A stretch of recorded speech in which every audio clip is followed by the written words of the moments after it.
बिहार विधानसभा चुनावों को लेकर दैनिक जागरण द्वारा आयोजित चौपाल में धन बल और बाहुबल पर बुद्धिजीवियों ने अपनी बात रखी, जिसमें निष्कर्ष निकाला गया कि राजनीति में धन बल और बाहुबल का प्रयोग एक हकीकत है। हालांकि अब बाहुबल का असर कम हुआ है, लेकिन धन बल का अब भी चुनाव पर व्यापक असर है। यही कारण है कि महंगे होते चुनाव में गरीब व्यक्ति के लिए चुनाव लड़ने की बात सोचना भी मुश्किल है। धन बल और बाहुबल कुछ देर के लिए समाज को चुप कर सकता है, लेकिन मेरे जागृत समाज को इस पर कोई असर नहीं डाल सकता है। आज यही कारण है कि धन बल और बाहुबल वाले हमारे समाज से अलग थलग हो जाते हैं। इसी के बल पर मेरा भारत का लोकतंत्र जिंदा है। धन बल और बाहुबली ये समाज के लिए खतरा है। अगर समाज बाहुबली को चुनती है, अगर धनबल को चुनती है, तो समाज के लिए क्या खतरा हम बता देना चाहते हैं। अगर नेता धन पर चुनाव लड़े तो समझिए आपका समस्या के दबाने की कोशिश हो रही है।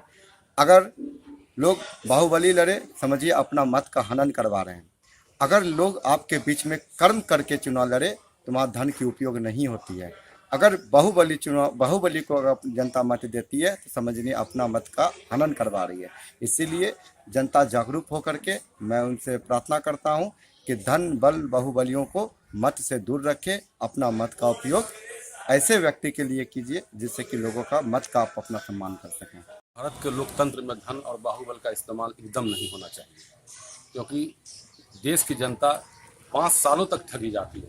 हमारी ईमानदार जनता हमेशा धन और बाहुबल की विरोध करे और भारत को निर्माण करने में अपना सहयोग दे। धन बल का प्रयोग हमारे समाज में भ्रष्टाचार का सबसे बड़ा स्रोत है।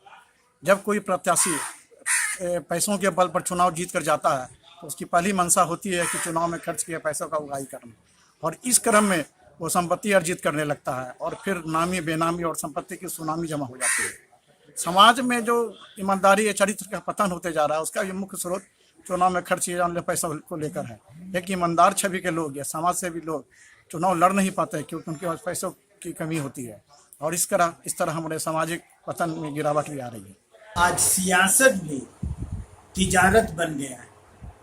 यह भी एक पेशा का रूप बन चुका है। राजनीति को भी कैरियर बनाने के विकल्प के रूप में देखा जाने लगा है। वर्तमान राजनीति में जिसके पास कैश और कास्ट प्रचुर मात्रा में होता है, उसका दबदबा देखा जा रहा है। इस कारण होता यह है कि चरित्रवान प्रतिनिधि का चुनाव नहीं हो पाता है, किंतु यह राष्ट्र के नवनिर्माण के लिए बहुत बड़ी बाधा है। गाँव में धनबल और बाहुबल निश्चित रूप से प्रभाव डालता है, क्योंकि कहीं न कहीं स्थानीय बाहुबल स्थानीय वोटरों को प्रभाव में लेकर चुनाव में अपनी मनमर्जी कराता है, और वोटर भी परेशान होकर निश्चित रूप से उसके झुकाव जाती है, क्योंकि अगर वह अपनी मर्जी पे जाएगा तो चुनाव के बाद उसे परिणाम भुगतने पड़ सकते हैं, और वहीं पर धनबल की आवश्यकता पड़ती है। और धनबल आराम से धन भी मिल रहा है और वोट भी उसकी मर्जी से दे रहे हैं और दुश्मनी भी नहीं हो रहा है। परंतु यह प्रमाणित है कि चुनाव में धनबल और बाहुबल की आवश्यकता पड़ती है, और यह निश्चित रूप से कार्य करता है, परंतु यह समाज के लिए बहुत ही अहितकारिक है, घातक है। यह निश्चित रूप से बंद होना चाहिए। बता दें कि बिहार में 2020 के ये चुनाव 3 चरणों में होने जा रहे हैं। 28 अक्टूबर, 3 नवंबर और 7 नवंबर को मतदान होने हैं, और चुनाव के नतीजे 10 नवंबर को आएंगे।